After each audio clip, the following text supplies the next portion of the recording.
नमस्कार दोस्तों, रंगमंच कहानियों में आपका स्वागत है। आइए सुनते हैं मुंशी प्रेमचंद्र की प्रमुख कहानी आखिरी तोहफा। सारे शहर में सिर्फ एक ऐसी दुकान थी जहां विलायती रेशमी साड़ी मिल सकती थी और सभी दुकानदारों ने विलायती कपड़े पर कांग्रेस की मुहर लगवाई थी। मगर अमरनाथ की प्रेमिका की फरमाइश थी कि उसको पूरा करना जरूरी था। वह कई दिन तक शहर की दुकानों का चक्कर लगाते रहे, दुगुना दाम देने पर तैयार थे, लेकिन कहीं सफल मनोरथ न हुए और उनके तकाजे बराबर बढ़ते जाते थे। होली आ रही थी। आखिर वह होली के दिन कौन सी साड़ी पहनेगी? उसके सामने अपनी मजबूरी को जाहिर करना अमरनाथ के पुरोसित अभिमान के लिए कठिन था। उसके इशारे से वह आसमान के तारे तोड़ लाने के लिए भी तत्पर हो जाते। आखिर जब कहीं मकसद पूरा न हुआ तो उन्होंने उसी खास दुकान पर जाने का इरादा कर लिया। उन्हें यह मालूम था कि दुकान पर धरना दिया जा रहा है। सुबह से शाम तक स्वयंसेवक तैनात रहते हैं और तमाशाइयों की भी मरहम खासी भीड़ रहती है। इसलिए उस दुकान में जाने के लिए एक विशेष प्रकार के नैतिक साहस की जरूरत थी और यह साहस अमरनाथ में जरूरत से कम था। पढ़े लिखे आदमी थे, राष्ट्रीय भावनाओं से भी अपरिचित न थे, यथाशक्ति स्वदेशी चीजें ही इस्तेमाल करते थे, मगर इस मामले में वे बहुत कट्टर न थे। स्वदेशी मिल जाए तो बेहतर, वरना विदेशी ही सही, इस उसूल के मानने वाले थे। और खासकर जब उसकी फरमाइश थी तब तो कोई बचाव की सूरत ही न थी। अपनी जरूरतों को वह शायद कुछ दिनों के लिए टाल भी देते, मगर उसकी फरमाइश तो मौत की तरह अटल है। उससे मुक्ति कहाँ? तय कर लिया कि आज साड़ी जरूर लाएंगे। कोई क्यों रोके? किसी को रोकने का क्या अधिकार है? माना स्वदेशी का इस्तेमाल अच्छी बात है, लेकिन किसी को जबरदस्ती करने का क्या हक है? अच्छी आजादी की लड़ाई है जिसमें व्यक्ति की आजादी का इतनी बेदर्दी से खून हो। यूं दिल को मजबूत करके वह शाम को दुकान पर पहुंचे। देखा तो 5 वॉलंटियर पैकेटिंग कर रहे हैं और दुकान के सामने सड़क पर हजारों तमाशाई खड़े हैं। सोचने लगे दुकान में कैसे जाएं? कई बार कलेजा मजबूत किया और चले, मगर बरामदे तक जाते जाते हिम्मत ने जवाब दे दिया। संजोग से एक जान पहचान के पंडित जी मिल गए। उनसे पूछा, क्यों भाई, यह धरना कब तक रहेगा? शाम तो हो गई। पंडित जी ने कहा, इन सिरफिरों को सुबह और शाम से क्या मतलब? जब तक दुकान बंद न हो जाएगी यहाँ से न टलेंगे। कहिए, कुछ खरीदने का इरादा है? आप तो रेशमी कपड़ा नहीं खरीदते। अमरनाथ ने विवशता की मुद्रा बनाकर कहा, मैं तो नहीं खरीदता, मगर औरतों की फरमाइश को कैसे टालूं? पंडित जी ने मुस्कुराकर कहा, वाह, इससे ज्यादा आसान तो कोई बात नहीं। औरतों को भी चकमा नहीं दे सकते? 100 हीले 1000 बहाने हैं। अमरनाथ, आप ही कोई हीला सोचिए। पंडित जी, सोचना क्या है, यहाँ रात दिन यही किया करते हैं। 150 हीले हमेशा जेबों में पड़े रहते हैं। औरत ने कहा, हार बनवा दो। कहा, आज ही लो। 2-4 रोज के बाद कहा, सुनार माल लेकर चंपत हो गया। यह तो रोज का धंधा है भाई। औरतों का काम फरमाइश करना है, मर्दों का काम उसे खूबसूरती से टालना है। अमरनाथ, आप तो इस कला के पंडित मालूम होते हैं। पंडित जी, क्या करे भाई, आबरू तो बचानी ही पड़ती है।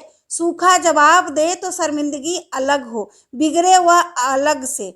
समझे, हमारी परवाह ही नहीं करते। आबरू का मामला है। आप एक काम कीजिए, यह तो आपने कहा ही होगा कि आजकल पिकेटिंग है। अमरनाथ, हाँ, यह तो बहाना कर चुका भाई, मगर वह सुनती ही नहीं। कहती है, क्या विलायती कपड़े दुनिया से उठ गए? मुझसे चले हो उड़ने? पंडित जी, तो मालूम होता है कोई धुन की पक्की औरत है। अच्छा, तो मैं एक तरकीब बताऊं? एक खाली कार्ड का बक्स ले लो, उसमें पुराने कपड़े जलाकर भर लो। जाकर कह देना, मैं कपड़े लिए आता था, वॉलंटियरों ने छीन कर जला दिए। क्यों, कैसी रहेगी? अमरनाथ, कुछ जचती नहीं। अजी 20 ऐतराज करेंगी। कहीं पर्दाफाश हो जाए तो मुफ्त की शर्मिंदगी उठानी पड़े। पंडित जी, तो मालूम हो गया आप बोधे आदमी हैं और है भी आप कुछ ऐसे ही। यहाँ तो कुछ इस शान से हीले करते हैं कि सच्चाई की भी उसके आगे धूल हो जाए। जिंदगी यही बहाने करते गुजरी और कभी न पकड़े गए। एक तरकीब और है, इसी नमूने का देसी माल ले जाइए और कह दीजिएगा कि विलायती है। अमरनाथ, देसी और विलायती की पहचान उन्हें मुझसे और आपसे कहीं ज्यादा है। विलायती पर तो जल्द विलायती का यकीन आएगा, नहीं देसी की तो बात ही क्या है। एक खद्दरपोश महाशय पास ही खड़े यह बातचीत सुन रहे थे। बोल उठे, ऐ साहब, सीधी सी तो बात है, जाकर साफ कह दीजिए कि मैं विदेशी कपड़े न लाऊंगा। अगर जिद करे तो दिन भर खाना न खाइए, आप सीधे रास्ते पर आ जाएगी।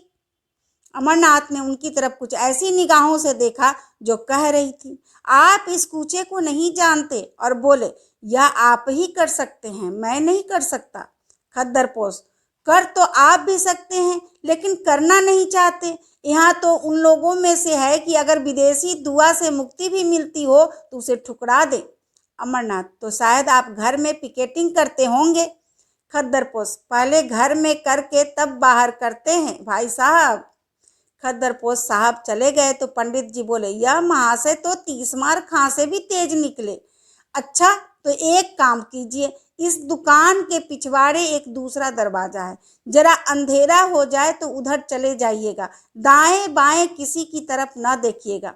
अमरनाथ ने पंडित जी को धन्यवाद दिया और जब अंधेरा हो गया तो दुकान के पिछवाड़े की तरफ जा पहुंचे। डर रहे थे कहीं यह भी घेरा न पड़ा हो, लेकिन मैदान खाली था। लपक कर अंदर गए, एक ऊंचे दामों की साड़ी खरीदी और बाहर निकले तो एक देवी जी केसरिया साड़ी पहने खड़ी थी। उनको देखकर इनकी रूह फना हो गई। दरवाजे से बाहर पांव रखने की हिम्मत न हुई। एक तरफ देखकर तेजी से निकल पड़े और कोई 100 कदम भागते हुए चले गए। कमर का लिखा सामने से एक बुढ़िया लाठी टेकती चली आ रही थी। आप उससे लड़ गए। बुढ़िया गिर पड़ी और लगी कोसने, अरे अभागे, यह जवानी बहुत दिन ना रहेगी, आंखों में चर्बी छा गई है, धक्के देता चलता है। अमरनाथ उसकी खुशामद करने लगे, माफ करो, मुझे रात को कुछ कम दिखाई पड़ता है, ऐनक घर भूल आया हूँ। बुढ़िया का मिजाज ठंडा हुआ, आगे बढ़ी और आप भी चले। एकाएक कानों में आवाज आई, बाबू साहब जरा ठहरिएगा, और वही केसरिया कपड़ों वाली देवी जी आती हुई दिखाई दी। अमरनाथ के पांव बंध गए, इस तरह कलेजा मजबूत करके खड़े हो गए जैसे कोई स्कूली लड़का मास्टर की बेत के सामने खड़ा होता है। देवी जी ने पास आकर कहा, आप तो ऐसे भागे कि मैं जैसे आपको काट खाऊंगी। आप जब पढ़े लिखे आदमी होकर अपना धर्म नहीं समझते तो दुख होता है। देश की क्या हालत है, लोगों को खद्दर नहीं मिलता, आप रेशमी साड़ियां खरीद रहे हैं। अमरनाथ ने लज्जित होकर कहा, मैं सच कहता हूँ देवी जी, मैंने अपने लिए नहीं खरीदी, एक साहब की फरमाइश थी। देवी जी ने झोली से एक चूड़ी निकालकर उनकी तरफ बढ़ाते हुए कहा, ऐसे हीले रोज ही सुना करती हूँ, या तो आप उसे वापस कर दीजिए या लाइए हाथ, मैं आपको चूड़ी पहना दूँ। अमरनाथ, शौक से पहना दीजिए, मैं उसे बड़े गर्व से पहनूंगा। चूड़ी उसी बलिदान का चिन्ह है जो देवियों के जीवन की विशेषता है। चूड़ियां उन देवियों के हाथ में थी जिनके नाम सुनकर आज भी हम आदर से सिर झुकाते हैं। मैं तो उसे शर्म की बात नहीं समझता। आप अगर और कोई चीज पहनाना चाहे तो वह भी शौक से पहना दीजिए। नारी पूजा की वस्तु है, उपेक्षा की नहीं। अगर स्त्री जो कौम को पैदा करती है चूड़ी पहनना अपने लिए गौरव की बात समझती है, तो मर्दों के लिए चूड़ी पहनाना क्यों शर्म की बात हो। देवी जी को उनकी इस निर्लज्जता पर आश्चर्य हुआ, मगर वह इतनी आसानी से अमरनाथ को छोड़ने वाली न थी। बोली, आप बातों के शेर मालूम होते हैं। अगर आप हृदय से स्त्री की पूजा की वस्तु मानते हैं तो मेरी यह विनती क्यों नहीं मान जाते। अमरनाथ, इसलिए कि यह साड़ी भी एक स्त्री की फरमाइश है। देवी, अच्छा चलिए, मैं आपके साथ चलूंगी, जरा देखूं आपकी देवी जी किस स्वभाव की स्त्री है। अमरनाथ का दिल बैठ गया। बेचारा अभी तक बिना ब्याह था, इसलिए नहीं कि उसकी शादी ना होती थी, बल्कि इसलिए कि शादी को वह एक आजीवन कारावास समझता था। मगर वह आदमी रसिक स्वभाव के थे। शादी से लेकर रहकर भी शादी के मज़ों से अपरिचित न थे। किसी ऐसे प्राणी की जरूरत उनके लिए अनिवार्य थी जिस पर वह अपने प्रेम को समर्पित कर सके, जिसकी तरावट से वह अपनी रूखी सूखी जिंदगी को तरोताजा कर सके, जिसके प्रेम की छाया में वह जरा देर के लिए ठंडक पा सके, जिसके दिल में वह अपनी उमड़ी हुई जवानी की भावनाओं को बिखेर कर उनका उगना देख सके। उनकी नज़रों ने मालती को चुना था, जिसकी शहर में घूम थी। उधर 1.5-2 साल से वह इसी खलिहान के दाने चुना करते थे। देवी जी के आग्रह ने उन्हें थोड़ी देर के लिए उलझन में डाल दिया था। ऐसी शर्मिंदगी उन्हें जिंदगी में कभी न हुई थी। बोले, आज तो वह एक न्योते में गई है, घर में न होगी। देवी जी ने अविश्वास से हंसकर कहा, तो मैं समझ गई, यह आपकी देवी जी का कसूर नहीं, आपका कसूर है। अमरनाथ ने लज्जित होकर कहा, मैं आपसे सच कहता हूँ, आज वह घर पर नहीं। देवी ने कहा, कल आ जाएगी?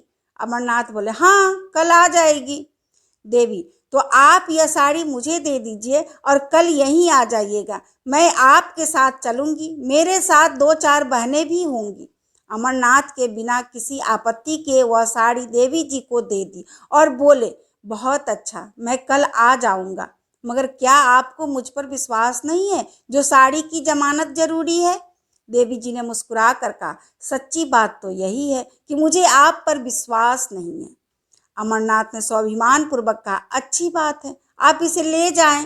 देवी ने क्षण भर बाद कहा, शायद आपको बुरा लग रहा हो कि कहीं साड़ी गुम ना हो जाए, इसे आप लेते जाइए, मगर कल आइएगा जरूर। अमरनाथ स्वाभिमान के मारे बगैर कुछ कहे घर की तरफ चल दिए। देवी जी, लेते जाइए करती रह गई। अमरनाथ घर न जाकर एक खद्दर की दुकान पर गए और 2 सूटों का खद्दर खरीदा। फिर अपने दर्जी के पास ले जाकर बोले, खलीफा, इसे रातों रात तैयार कर दो, मुंह मांगी सिलाई दूंगा। दर्जी ने कहा, बाबू साहब, आजकल तो होली की भीड़ है, होली से पहले तैयार ना हो सकेंगे। अमरनाथ ने आग्रह करते हुए कहा, मैं मुंह मांगी सिलाई दूंगा, मगर कल दोपहर तक मिल जाए, मुझे कल एक जगह जाना है। अगर दोपहर तक न मिले तो फिर मेरे किस काम के होंगे?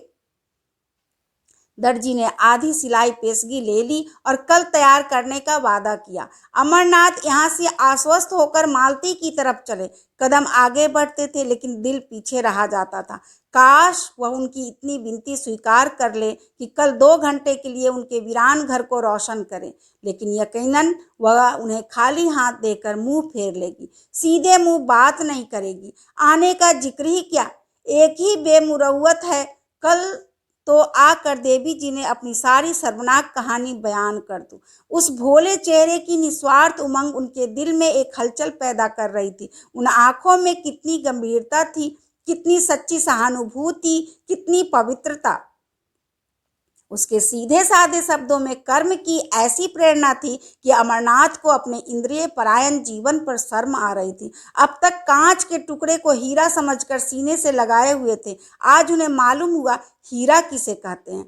उसके सामने वह टुकड़ा तुच्छ मालूम हो रहा था। मालती की वह जादू भरी चितवन, उसकी वह मीठी अदाएं, उसकी शोखियां और नखरे सब जैसे मुलम्मा उड़ जाने के बाद अपनी असली सूरत में नजर आ रहे थे और अमरनाथ के दिल में नफरत पैदा कर रहे थे। वह मालती की तरफ जा रहे थे, उसके दर्शन के लिए नहीं, बल्कि उसके हाथों से अपना दिल छीन लेने के लिए। प्रेम का भिखारी आज अपने भीतर एक विचित्र अनिच्छा का अनुभव कर रहा था। उसे आश्चर्य हो रहा था कि अब तक वह क्यों इतना बेखबर था। वह तिलिस्म जो मालती ने बरसों के नाज नखरे हाव भाव से बांधा था, आज किसी छू मंतर से तार तार हो गया था। मालती ने उन्हें खाली हाथ देखकर त्योड़ियां चढ़ाते हुए कहा, साड़ी लाए या नहीं? अमरनाथ ने उदासीनता के ढंग से जवाब दिया, नहीं। मालती ने आश्चर्य से उनकी तरफ देखा, नहीं।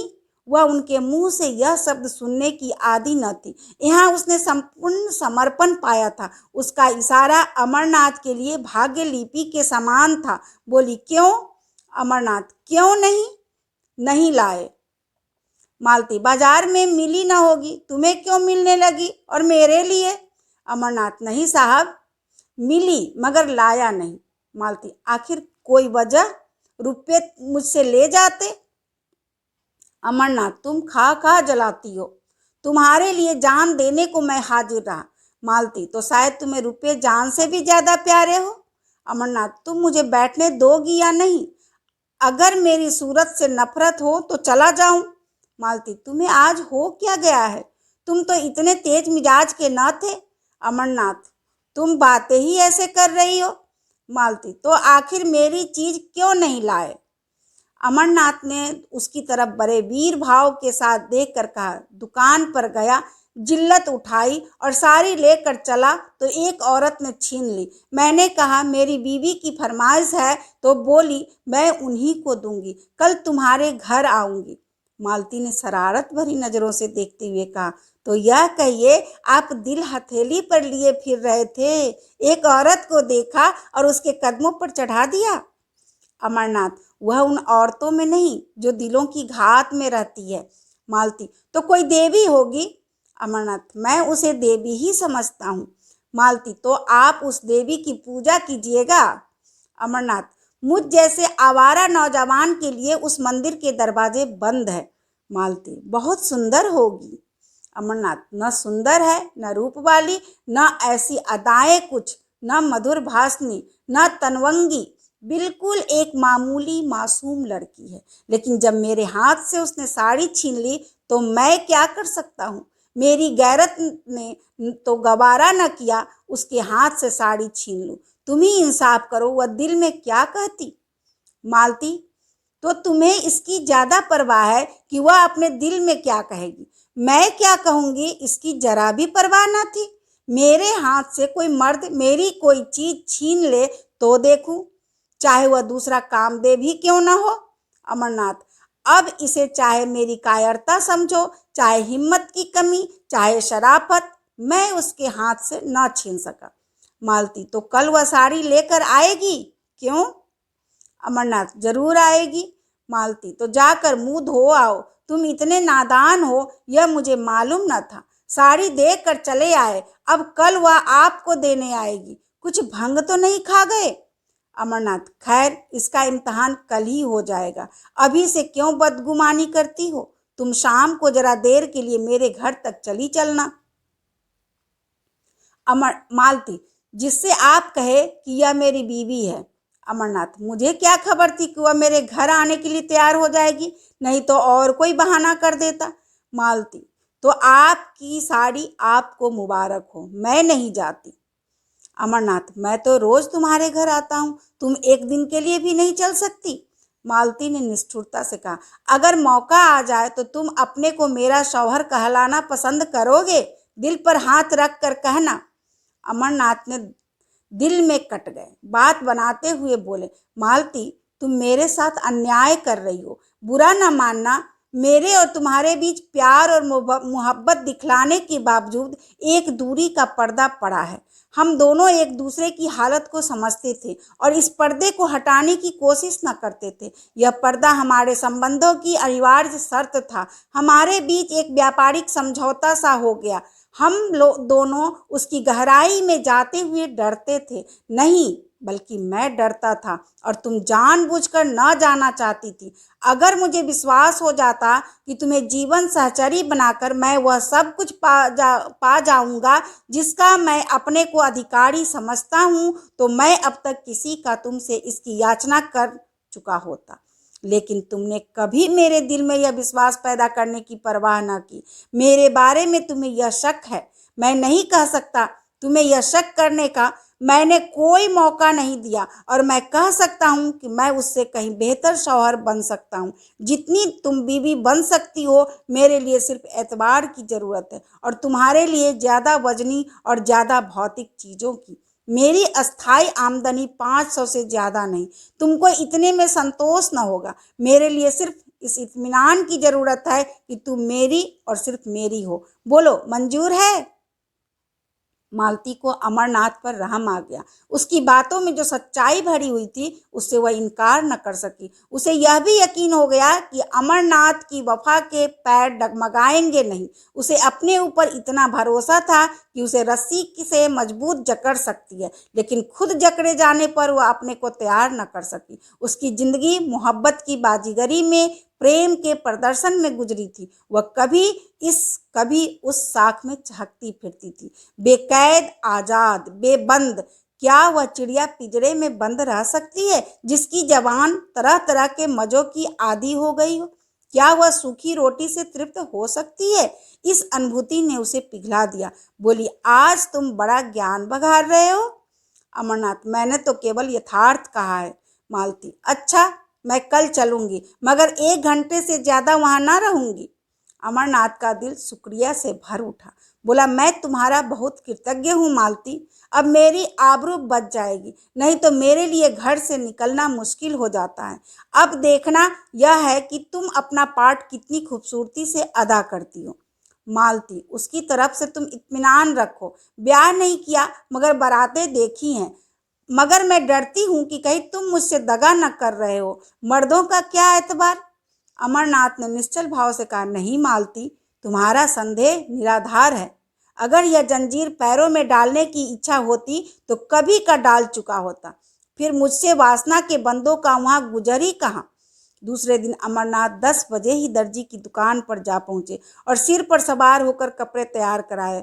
फिर घर आकर नए कपड़े पहने और मालती को बुलाने चले। वहां देर हो गई। उसने ऐसा बनाव श्रृंगार किया कि जैसे आज बहुत बड़ा मोर्चा जीतना है। अमरनाथ ने कहा, वह ऐसी सुंदरी नहीं है जो तुम इतनी तैयारियां कर रही हो। मालती ने बालों में कंघी करते हुए कहा, तुम इन बातों को नहीं समझ सकते, चुपचाप बैठे रहो। अमरनाथ, लेकिन देर जो हो रही है।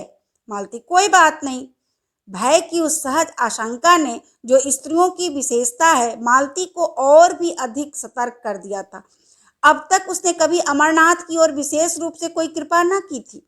वह उससे काफी उदासीनता का बर्ताव करती थी, लेकिन कल अमरनाथ की भंगिमा से उसे एक संकट की सूचना मिल चुकी थी और वह उस संकट का अपना पूरी शक्ति से मुकाबला करना चाहती थी। शत्रु को तुच्छ और अपदार्थ समझना स्त्रियों के लिए कठिन है। आज अमरनाथ को अपने हाथ से निकलते हुए अपनी पकड़ को मजबूत कर रही थी।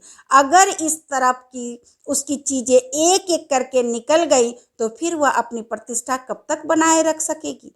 जिस चीज पर उसका कब्जा है उसकी तरफ कोई आंख ही क्यों उठाए? राजा भी तो एक एक अंगुल जमीन के पीछे जान देता है। वह इस नए शिकारी को हमेशा के लिए अपने रास्ते से हटा देना चाहती थी, उसके जादू को तोड़ देना चाहती थी। शाम को वह परी जैसी अपनी नौकरानी और नौकर को साथ लेकर अमरनाथ के घर चली। अमरनाथ ने सुबह 10 बजे तक मर्दाने घर को जनानेपन का रंग देने में खर्चा किया था। ऐसी तैयारियां कर रखी थी जैसे कोई अफसर मुआयना करने आने वाला हो। मालती ने घर पर पैर रखा तो उसकी सफाई और सजावट देखकर बहुत खुश हुई। जनाने हिस्से में कई कुर्सियां रखी थी। बोली, अब लाओ अपनी देवी जी को, मगर जल्द आना वरना मैं चली जाऊंगी। अमरनाथ लपके हुए विलायती दुकान पर गए। आज भी धरना था, तमाशाइयों की वही भीड़, वहां देवी जी नहीं। पीछे की तरफ गए तो देवी जी एक लड़की के साथ उसी भेष में खड़ी थी। अमरनाथ ने कहा, माफ कीजिएगा, मुझे देर हो गई, मैं आपके वादे की याद दिलाने आया हूँ। देवी जी ने कहा, मैं तो आपका इंतजार कर रही थी। चलो सुमित्रा, जरा आपके घर हो आए। कितनी देर है? अमरनाथ, बहुत पास है, एक तांगा कर लूंगा। 15 मिनट में अमरनाथ दोनों को लिए घर पहुंचे। मालती ने देवी जी को देखा और देवी जी ने मालती को। एक किसी रईस का महल था, आलीशान, दूसरी किसी फकीर की कुटिया थी, छोटी सी, तुच्छ। रईस के महल में आडंबर और प्रदर्शन था, फकीर की कुटिया में सादगी और सफाई। मालती ने देखा, भोली लड़की है जिसे किसी तरह सुंदर नहीं कह सकते, पर उसके भोलेपन और सादगी में जो आकर्षण था उससे वो प्रभावित हुए बिना न रह सकी। देवी जी ने भी देखा, एक बनी संबड़ी, बेधड़क और घमंडी औरत है जो किसी न किसी वजह से उस घर में अजनबी सी मालूम हो रही है, जैसे कोई जंगली जानवर पिंजरे में आ गया हो। अमरनाथ सिर झुकाए मुजरिमों की तरह खड़े थे और ईश्वर से प्रार्थना कर रहे थे कि किसी तरह आज पर्दा रह जाए। देवी ने आते ही कहा, बहन, आप भी सिर से पांव तक विदेशी कपड़े पहने हुई हैं। मालती ने अमरनाथ की तरफ देखकर कहा, मैं विदेशी और देसी के फेर में नहीं पड़ती, जो यह ला कर देते हैं वही पहनती हूँ। लाने वाले हैं ये, मैं थोड़े ही बाजार जाती हूँ। देवी ने शिकायत भरी आंखों से अमरनाथ की तरफ देखकर कहा, आप तो कहते थे यह इनकी फरमाइश है, मगर आप ही का कसूर निकल आया। मालती, मेरे सामने इनसे कुछ मत कहो। तुम बाजार में भी दूसरे मर्दों से बात कर सकती हो। जब वह बाहर चले जाए तो जितना चाहे कह सुन लेना। मैं अपने कानों से नहीं सुनना चाहती। देवी जी, मैं कुछ कहती नहीं। और बहन जी, मैं कही क्या कर सकती हूँ? कोई जबरदस्ती तो है नहीं, बस विनती कर सकता हूँ। मालती, इसका मतलब यह है कि इन्हें अपने देश की भलाई का जरा भी ख्याल नहीं। उसका ठेका तुम्ही ने ले लिया है। पढ़े लिखे आदमी हैं, 10 आदमी इज्जत करते हैं, अपना नफा नुकसान समझ सकते हैं। तुम्हारी क्या हिम्मत है कि उन्हें उपदेश देने बैठो? यह सबसे ज्यादा अक्लमंद तुम ही हो। देवी जी, आप मेरा मतलब गलत समझ रही हैं बहन। मालती, हाँ, गलत तो समझूंगी ही। इतनी अकल कहाँ से लाऊं कि आपकी बातों का मतलब समझूं? खद्दर की साड़ी पहन ली, झोली लटका ली, एक बिल्ला लगा लिया, बस अब अख्तियार ही है। जहाँ चाहे आए जाए, जिससे चाहे हंसे बोले। घर में कोई पूछता नहीं तो जेल खाने का भी क्या डर? मैं इसे हुड़दंगापन समझती हूँ जो शरीफों की बहू बेटियों को शोभा नहीं देती। अमरनाथ दिल में कटे जा रहे थे, छिपने के लिए बील ढूंढ रहे थे। देवी की पेशानी पर जरा बल न था, लेकिन आंखें डबडबा रही थी। अमरनाथ ने मालती से जरा तेज स्वर में कहा, क्यों खामखा किसी का दिल दुखाती हो? यह देवियां अपने ऐश आराम छोड़कर यह काम कर रही है, क्या तुम्हें इसकी बिल्कुल खबर नहीं? मालती, रहने दो, बहुत तारीफ ना करो। जमाने का रंग ही बदला जा रहा है। मैं क्या करूंगी और तुम क्या करोगे? तुम मर्दों ने औरत को घर में इतनी बुरी तरह कैद किया कि आज वे रस्म रिवाज शर्म हया को छोड़कर निकल आई है, और कुछ दिनों में तुम लोगों की हुकूमत का खात्मा हुआ जाता है। विलायती और विदेशी तो दिल खाने के लिए है, असल में यह आज़ादी की ख्वाहिश है जो तुम्हें हासिल है। तुम अगर 2-4 शादियां कर सकते हो तो औरत क्यों न करे? सच्ची बात यह है, अगर आंखें हैं तो अब खोल कर देखो। मुझे वह आज़ादी न चाहिए। यहाँ तो लाज ढोते हैं और मैं शर्म हया को अपना श्रृंगार समझती हूँ। देवी जी ने अमरनाथ की तरफ फरियाद की आंखों से देखकर कहा, बहन ने औरतों को जलील करने की कसम खा ली है। मैं बड़ी बड़ी उम्मीदें लेकर आई थी, मगर शायद यहाँ से नाकाम जाना पड़ेगा। अमरनाथ ने वह साड़ी उसको देते हुए कहा, नहीं, बिल्कुल नाकाम तो आप नहीं जाएंगी। हाँ, जैसी कामयाबी की आपको उम्मीद थी वह ना होगी। मालती ने डपटते हुए कहा, वह मेरी साड़ी है, तुम उसे नहीं दे सकते। अमरनाथ ने शर्मिंदा होते हुए कहा, अच्छी बात है, न दूंगा। देवी जी, ऐसी हालत में तो शायद आप मुझे माफ करेंगी। देवी जी चली गई तो अमरनाथ ने त्योड़ियां बदल कर कहा, यह तुमने आज मेरे मुख में कालिख लगा दी। तुम इतनी बदतमीज और बदजबान हो, मुझे मालूम न था। मालती ने रोषपूर्ण स्वर में कहा, तो अपनी साड़ी उसे दे देती। मैंने ऐसी कच्ची गोलियां नहीं खेली। अब तो बदतमीज भी हूँ, बदजबान भी। उस दिन इन बुराइयों में से एक भी न थी जब मेरी जूतियां सीधी करते थे। इस छोकरी ने मोहिनी डाल दी। जैसी रूह वैसे फरिश्ते, मुबारक हो।